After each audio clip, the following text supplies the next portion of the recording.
Okay, Baruch Hashem, thank God. We're back to Likutey Halachot. Whereas my dear friend from Queens called it after listening to these classes and have had his life change from Rav Natan's Likutey Halachot.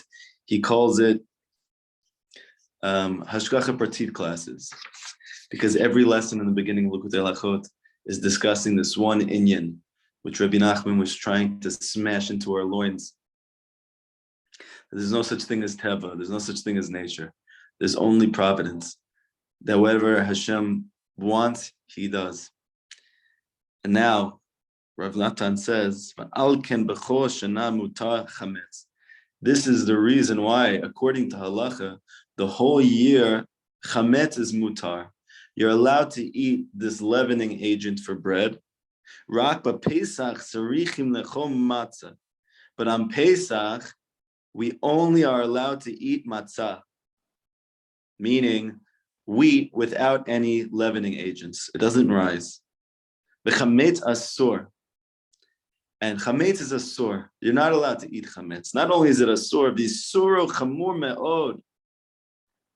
The Shulchan Aruch, Rabbi Yosef Kairo Zal, he says this isser is not a normal isser in the Torah. This prohibition is not a normal prohibition from the Torah. It is tremendously prohibited. So much so, afilu mashahu, even any little bit. We know that in halacha, there's a very interesting concept of shiur. That is, everything has to have a measurement to be considered a legitimate entity. So not to make this too abstract, just to give you an example. Let's say, for instance, you want to eat a meal. You want to eat bread. So we know that when you eat bread, according to the Torah, you have a mitzvah d'oraita, you have a mitzvah from the Torah, to say Birkat Hamazon, to say thank you when you're done. Bread is considered the food which sustains humanity, and therefore it's most emblematic of Hashem's hashgacha. So we say thank you at the end. However, what if I only eat a crumb of bread? Do I still say Birkat Hamazon? No, because the sages came together and they explained that even though a thing in and of itself may exist, it doesn't become an entity in the Torah until it has a shiur, until it has a measurement. So what's the measurement of bread needed in order to bench? You need to have a kabetza, which is the size of an olive, or you need to have a kazayit, kabetza, which is the size of an egg, or you need to have a kazayit, the size of an olive. However, with that being said, and everything has a shiur, when it comes to Pesach, Rabbi Yosef Kairo says, any amount at all is asur. You can't even have a speck of leavening agent in your house. Why? Keep a Pesach, because on Pesach, hu yitzir Mitzrayim, because on Pesach, we left slavery, we left suffering, we left servitude, we left psychological prison. And therefore, tzarichim rach le'achol matzah. And therefore, we're only allowed and capable of eating matzah. Shehu bechinat hashgacha. Because matzah is the concept of providence. V'bechinat chametz shehu bechinat teva. And the concept of chametz, or this leavening agent, this thing which adds to the bread but is not necessary in order to have this wheat, this is the concept of nature. Tzarichim lachshav leva'er legamrei. And the Torah says that you need to burn every amount, every vestige of chametz you have in your house. Like the pasuk says, val yira'eh, val yimatzeh. Anything that you see, anything you find, you must burn it. And like we learned in the last Likutey Halachot, it needs to be burned in eish, in fire. And we discussed why that is. But we're coming out with a very, very important yesod just to start with. Pesach is not so far away. Chazal, the sages, teach that we can only have redemption on Pesach. The Geula is going to take place on Pesach.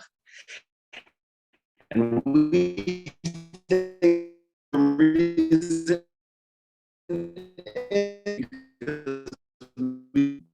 but is much deeper than that. The reason why Geula can only happen. The Jewish people had matzah. They did not have chametz. Because they didn't have any chametz in their possession, They were able to leave behind suffering, able to leave behind slavery. So too, when is a Jew capable of leaving behind his challenges, his suffering, his burdens? It's only when he believes 100% that every single thing that takes place in his life is the direct, acute, active orchestration of Hashem Yitbarach. And once a Jew has internalized this reality, he's free. He has Pesach. He's able to talk to Hashem, as the word Pesach alludes to. Pesach, the mouth that speaks. When does the mouth speak? Only when there's no more chametz. Because we know that the Jews in Egypt, they were incapable of talking to Hashem. Why is it so hard to do Ibodadu? Why is it so hard to talk to Hashem? One reason Rabbi Natan and Rabbi Nachman are teaching us. Because of chametz. Chametz makes it impossible for us to talk to Hashem. Because as long as there is a vestige of you which believes that nature is an entity in and of itself, it's not a creation and recreation of Hashem at every moment. It's not really a veiled version of his hashgacha, even though it's tremendously veiled. That's the reason we can't talk to Hashem. But if we realize that the laws of gravity are a creation, and we realize that the laws of inertia are from Hashem, we learn that all of the laws of the universe are being actively, proactively created and recreated at every moment from Hashem.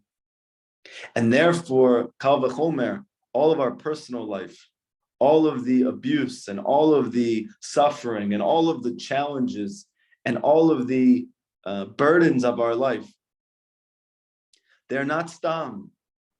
They are not coincidence. They are not coming on the verge of a natural disaster. Every disaster is a supernatural disaster. And while that might not sound comforting, it is. Because when you realize it's from Hashem and it's supernatural, now I have what to talk to Hashem about. People often say, what am I going to talk to Hashem about for an hour? And it's a great question if you believe in nature. But if you're a student of Rabbi Nachman, and if you're working every day and you're learning his teaching and Rav Natan's teachings, you're doing Hibodedut, you're talking to Hashem every day, you're following the advice of the tzaddik to the best of your ability. So then through this, you should be coming closer and closer to this klal. Just like the klal of the Torah is, love your brother like yourself. The klal of Rabbeinu's Torah is hashgacha pratis, providence. No teva. Lo yeyush, there's no yeyush. Why is there no despair? Because nothing's natural. And if nothing's natural, then everything can change. This is why Rabbi Nachman says it's a sore to get old. You're forbidden to become old. What did it say about Yosef? He was a na'ar. We learned that this week's parsha. It doesn't mean that he was a na'ar when he was 17. It means he's always na'ar. He's always a youth. Because he says that it's forbidden to get old for a Jew. Not even just for a tzaddik. For anybody, it's forbidden to get old. Why? Because Rav Natan and Rabbi Nachman say that aging comes from the Sitra Achra. Yeah, but I'm getting older. What am I going to do about it? And things every day are the same. So, I have the same struggles I had yesterday. And those are the same struggles I had the day before. I haven't been able to shake them. So Rabbi Nachman says a big chiddush. Whatever happened, happened. It's over. Not like it's over, forget about it so that you can psychologically have the arsenal to move forward in your life. It's over. It doesn't exist anymore. Every single moment of your life, the Arizal teaches, is completely new and different than any other moment in reality. So then why do I feel exactly the same as I did 5 seconds ago or yesterday? And the reason is very deep, because we're in a conscious state of Mitzrayim. Paro has tricked us into thinking that we're slaves today, we're slaves yesterday, we're slaves in the future, we're never getting out of here. But that all comes from the process and the thought process of things stay the same, they get old. Every single time Rav Natan saw Rabbi Nachman, he was brand new. How was Rabbi Nachman capable of doing that?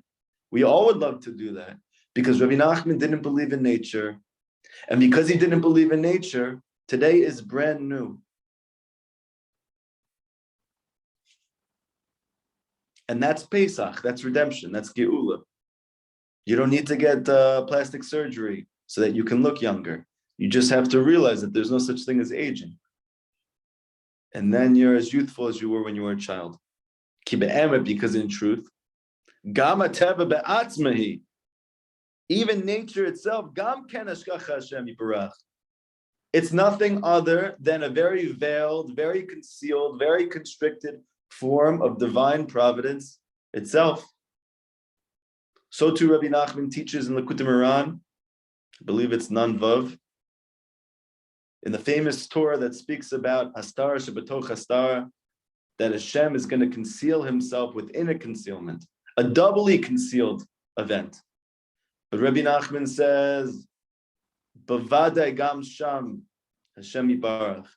But absolutely for sure, you could take it to the bank, even if Hashem is hiding the fact that he's hiding, and therefore you don't even realize he's in your life. He is there. How is he there? If I'm in the bar, how is he there if I'm at the strip club? How is he there if chas v'shalom I'm involved in illegal things? How is he there in all of the traumas and abuses of my life? How could it be?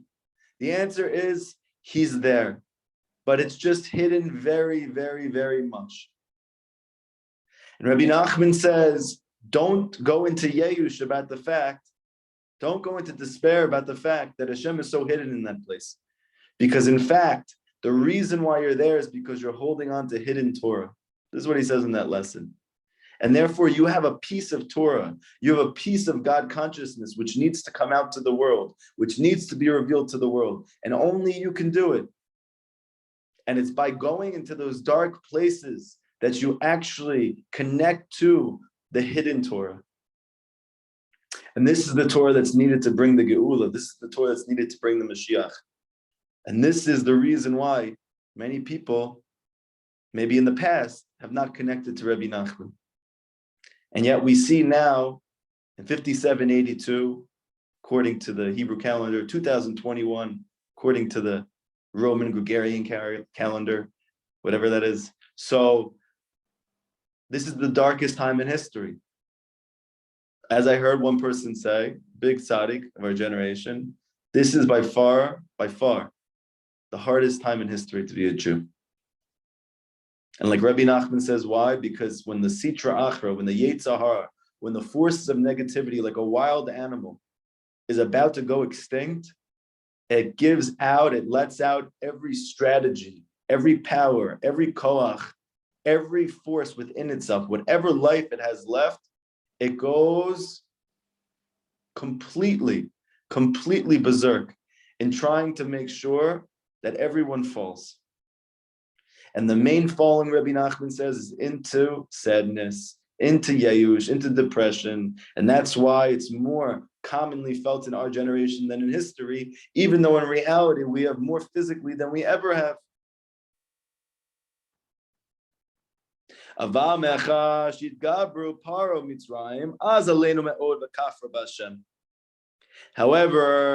after that Paro in Mitzrayim, that they came upon us, what happened? They were atheists. And because they said, Mi Hashem, like Paro said to Moshe, who's Hashem? Moshe said, Hashem said the Jewish people are going to let go. The tzaddik comes to Paro, comes to the forces of negativity. The Mashiach comes and he says, the exile is over. It's over. And Paro says back to him in all seriousness, who's Hashem? There's only Teva. There's only nature. And that's how I keep the Jews entrapped and enslaved with that belief. Therefore, it's impossible. It's Yom Mitzrayim. Until there's a revelation of providence. Me'od, me'od. And now we can understand why do we need the 10 plagues? Because the Jewish people were at the 50th gate of Tumah, which means they were at the last gate of despair. And this 50 gates of despair was the result of the 10 degrees of Tumah that are in the world. That Tumah is Teva, nature.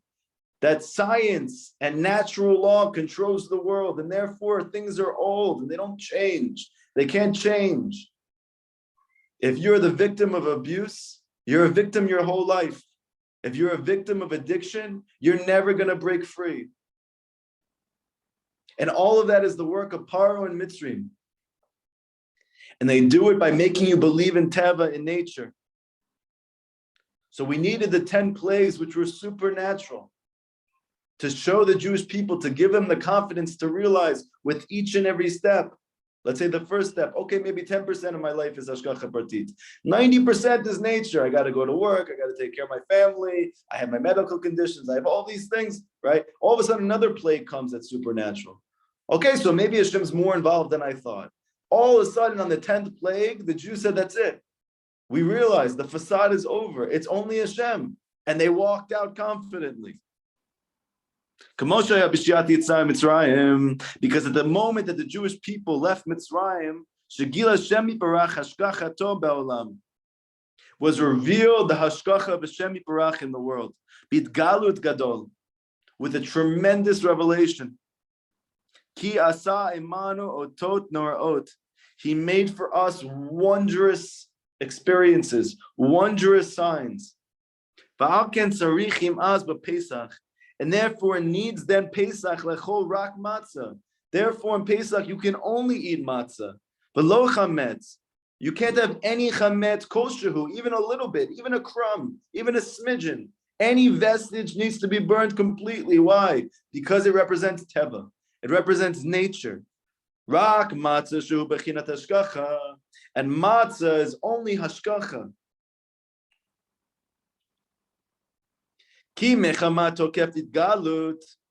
Because the strength of the exile, because the ikar strength, the essential strength of exile, psychological and spiritual and physical, it was held in Mitzrayim. Shekola kogaliut, because Mitzrayim is called by our sages the full encompassment of all exile, that all the exiles we've had since then, whether it was Bavel, or whether it was Rome, or whether it was Greece, whether it was Paras, all of those are merely extensions. They're elements of this one gigantic collective exile called Mitzrayim.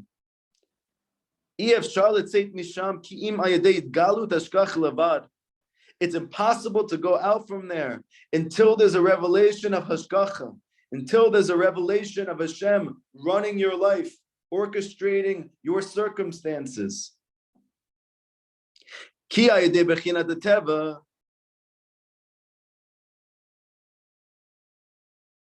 Because we see when it comes to teva, you need to burn this completely. Anyone that you see, anyone that you find, you need to burn it completely. In the 5th Torah of Likutey Moharan, Rabbi Nachman has a huge chidush, something which is very hard for the modern day era to grasp, for the modern day Jew to comprehend, or even if we do understand it, to want to do it, because it's just so going against the grain of modern society. Rabbi Nachman says, when it comes to the Shulchan Aruch, when it comes to Jewish law, be normal. Don't take any stringencies on yourself. The Torah is hard enough to keep. We're not angels.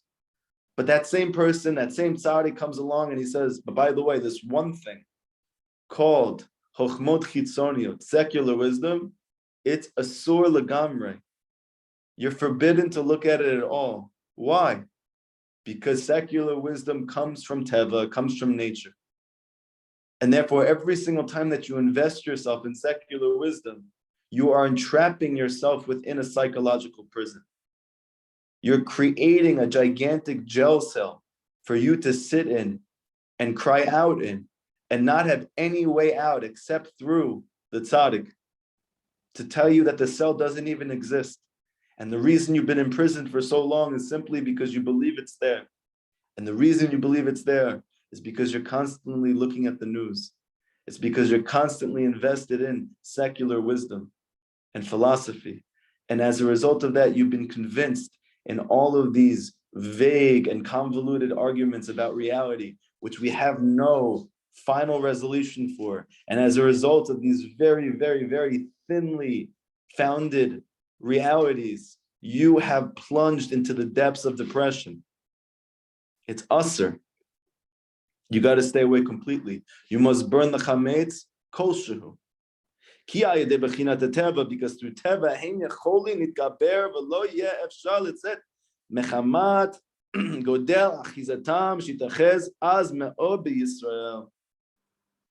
Because through the concept of nature, they're able to strengthen on us. V'lo yeh efshar litzet mechamat, and we're not able to get out of Mitzrayim. Mechamat godel achizatam. Because of the greatness, the great strength, because everything in the world has an Achilles heel. Everything has a kryptonite. What's the kryptonite of Klal Yisrael?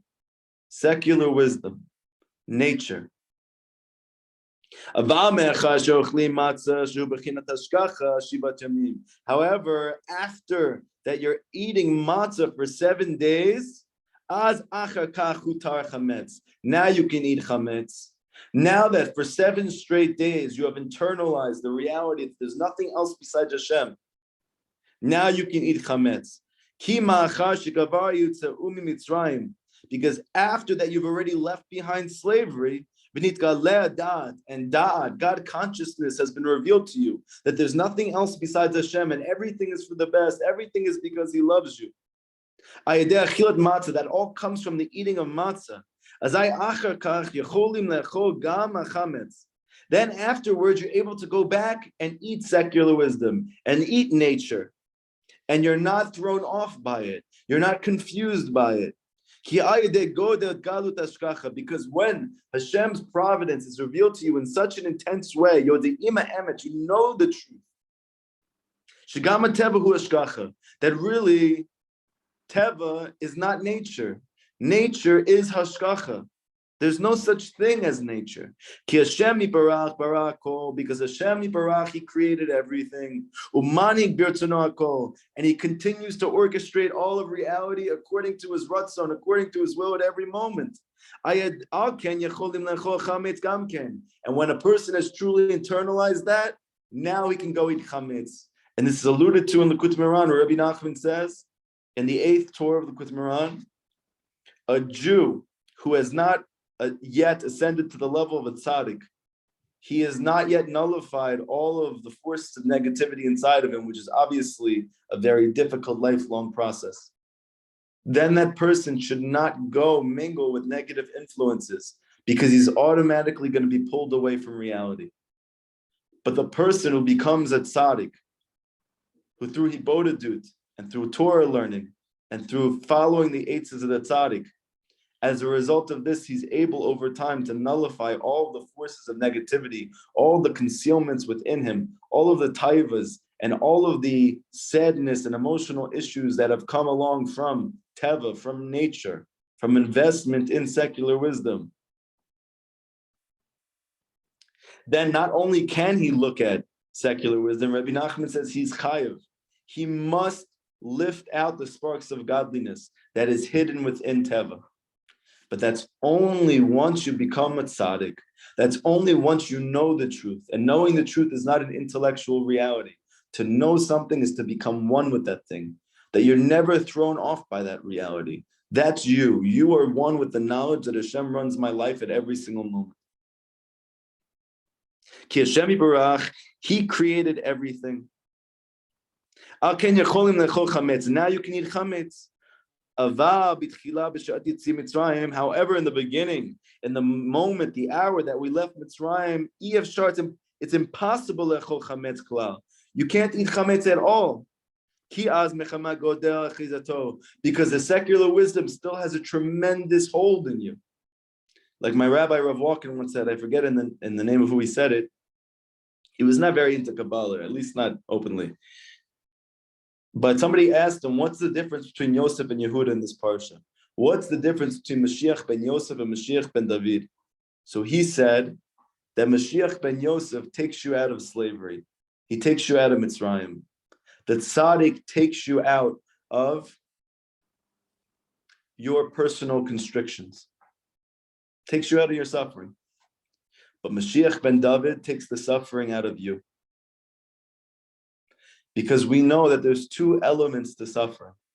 There is my actual makom, there's the place in which I'm located, that this place or these circumstances are causing my suffering. But then after that, there's the remnants of that place, the remnants of my childhood, the remnants of the abuse that I experienced, the bullying that I had, the low self-esteem that I dealt with, the struggles that I had growing up. In that place, Mashiach ben Yosef is not the one who helps. That Mashiach ben David, your best friend, has to come and he has to get through it himself. And he's had to show you the way to take Mitzrayim out of you.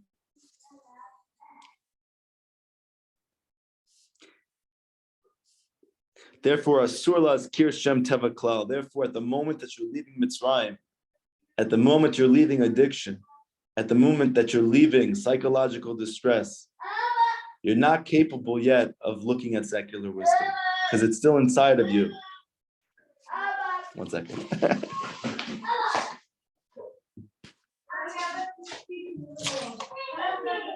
Lenore, do you mind closing this door? Hey guys.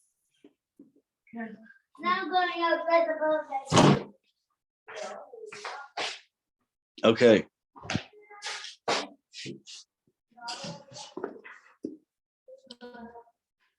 Shelo yitchazu b'yoter.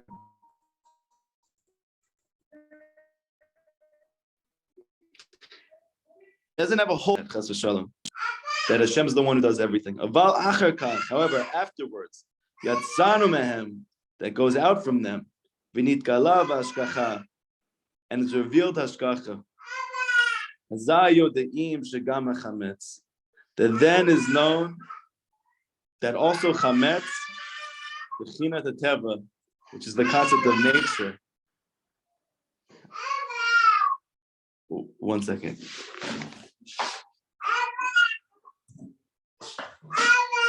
Minor.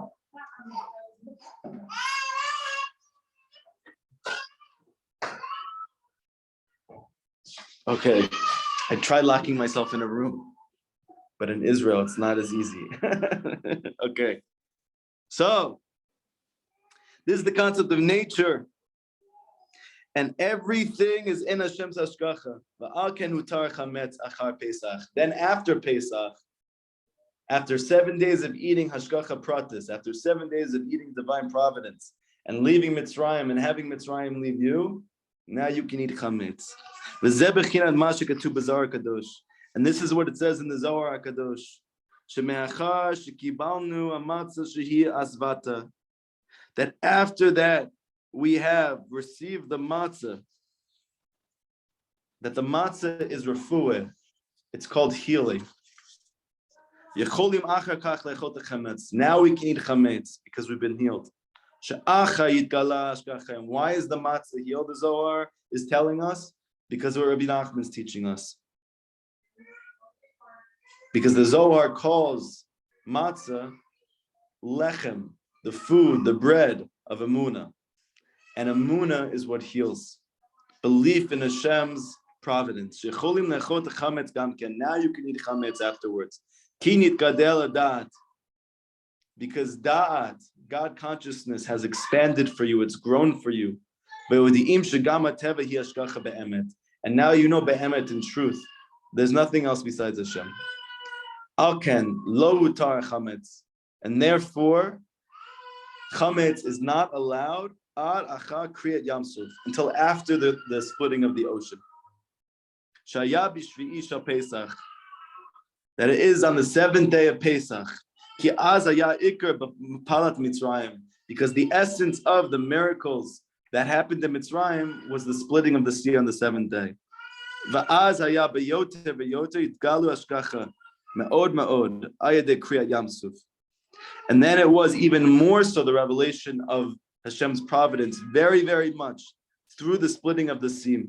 V'nisim harbesh hayu azan, and the miracles that took place there.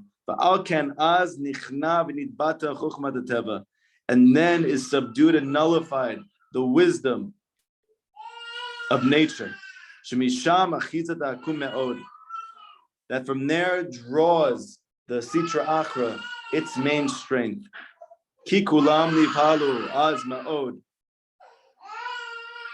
Because all of it is swallowed then meaning the ocean is covering it over because the ocean was one of Emunah, and it swallows up and it drowns the Chokhmah of Teva, of nature.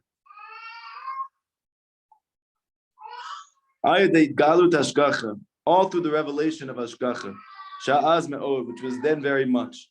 Kamoshikatu, like it says, Az nivalu alafei Edom, like it says in Az Yashir, then will be swallowed up the chieftains of Edom, of Esav. Why? Umigdot galut Hashgacha az, because then was the revelation of Hashem running the world. Nitgale shagam be'emet ateva hi Hashgacha. Then was revealed also in truth that nature is nothing else beside Hashgacha. That was the deeper understanding of Paro and his military all being swallowed up under the sea. The sea was the Yam of Emunah, and that Emunah had become so great due to the miracles that had taken place that it literally swallowed up secular wisdom completely. Now, what's the imagery of it swallowing it up? That we see that really science and nature is not an entity in and of itself. It's only part of Emunah. It's only part of Hashem's Hashgacha. It's only part of His providence and truth. And that's why after the 7th day of Pesach, you can begin to eat chametz. Does anybody have any questions or comments or statements from this class? I apologize if there was distractions. It's also from Hashem. There's distractions in life, Rob. It's okay. Hey, I think I got like a 2-part question. So Okay. the first part is like a statement. So this year is it's a revelation, and it's confirmation for me. I read in a commentary that not only the children of Israel went out from Mitzrayim, but some of the Mitzrayim left Mitzrayim too. Is this true? That's a great question. I didn't actually hear that, but it's possible. Because when they went out, it said the stranger that it was among you, right? Mm-hmm. So relaying that and bringing that to the teachings of Rabbi Nachman, the fact that they are for all of humanity who are suffering in Yeyush, how does a non-Jew apply Rabbi Nachman's teachings in their life to come out of Mitzrayim and to come out of the Yeyush and come out of the suffering and to realize that there's no such thing as Teva and that Hashem is in control. How would you give that over to a ger or goy to be able to relate that, and how would they apply that in their lives? Is that through like the Noahide laws, or how would they take Rabbi Nachman's teaching and make it real in their life? Very good. So Rabbi Nachman said, you think that you need me, speaking to his students, but the real truth is the whole world needs me. Okay? Very much. And Rav Natan, when he first started learning by him, like is usually the case, you come to the Rebbe, you come to the tzaddik because of your own sorrow, your own suffering. But as you start to leave it behind, you start to dream a little bit bigger. And Rav Natan realized, like, wow, Rabbi Nachman's wisdom and advice, his presence is not only going to help Breslever Hasidim. This could help anybody who believes in the teachings of the Baal Shem Tov. And as more time went on, he goes, wow, this is not just for Hasidim. These teachings could help any Jew. And then Rav Natan realized, oh my gosh, these teachings are for the whole world.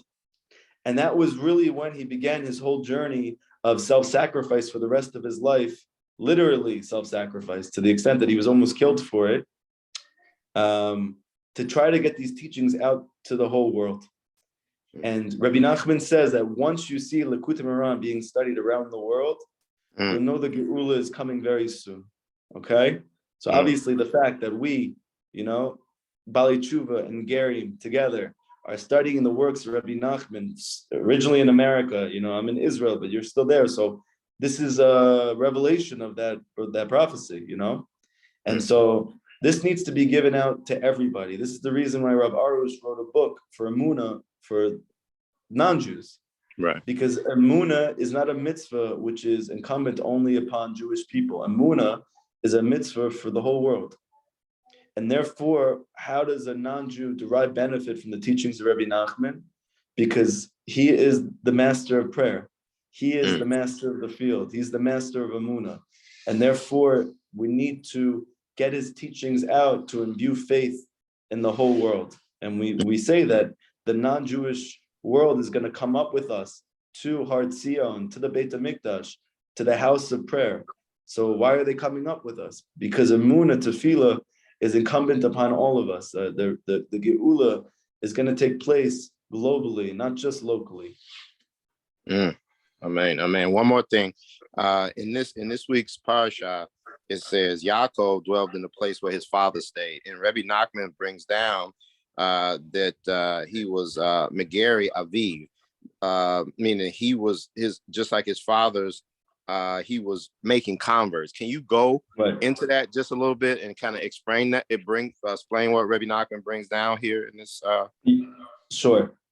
Okay. So there's a famous Gemara, I believe it's Masechet Pesachim, where it says that the only reason the Jewish people went into exile, they were kicked out of the land of Israel and went across the world, is in order to bring back converts.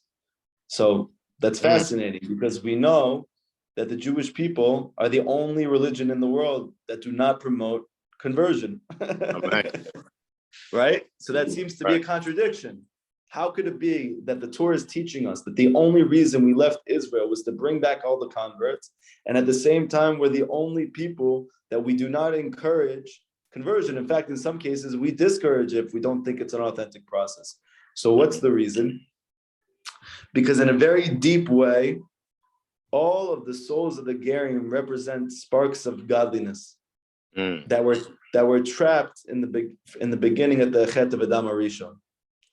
And once Adam had the Chet, it then became the mission of the Jewish people to redeem those sparks that were lost. Those sparks that were lost are in the souls of Balei Tshuva, they're in the souls of Gerim, they're even in the souls of non-Jews. Okay? So we have to go and pick up those sparks. However, obviously, it's an organic process. It's not necessarily I'm going out and trying to get people to see the truth of the Torah. It's actually, there's something very deeply spiritual going on. Rabbi Nachman speaks about it in many different places, that their souls are awakened in and of themselves when the time is right, and they come back of their own volition. And he says, Rabbi Nachman says that often the non-Jew, when will he find Hashem in his life? Because there's something that the Jewish people are doing that's actually causing them to look through their books and realize discrepancies in their Bible. So they think it's like a natural phenomenon. I see this thing, I have a question, and nobody has an answer for me. But Rabbi Nachman says, actually, there's a Jew who did something across the world, which caused this person's eyes to open up to realize there is a kasha that he can't get answered. Okay? So now, with that being said, so these Gerim were sparks that were left behind. And that's why Abraham, Yitzchak, and Yaakov were all busy making Gerim. Because ultimately, the whole reason why we're in exile is to bring those people back. Okay? Now, why are they doing it and we're not doing it? So the answer is because you need to be the tzaddik emet. You need to be the tzaddik of the generation to do this. Because there's tremendous danger that comes with this process. And therefore, as a result of that, the only person who can do this is one who thinks absolutely clearly and feels clearly and acts clearly, to the extent that his ratzon, his will, is only the will of Hashem's and nothing else. Amen. So the Rabbi. Bakasha. Okay. Everybody have an amazing day, and I have exciting news coming up for you guys as well. So look out on your WhatsApp groups to see the new innovations that Sion Breslov is trying to involve themselves in. Hopefully there's a few coming up, okay? Everybody have a great day.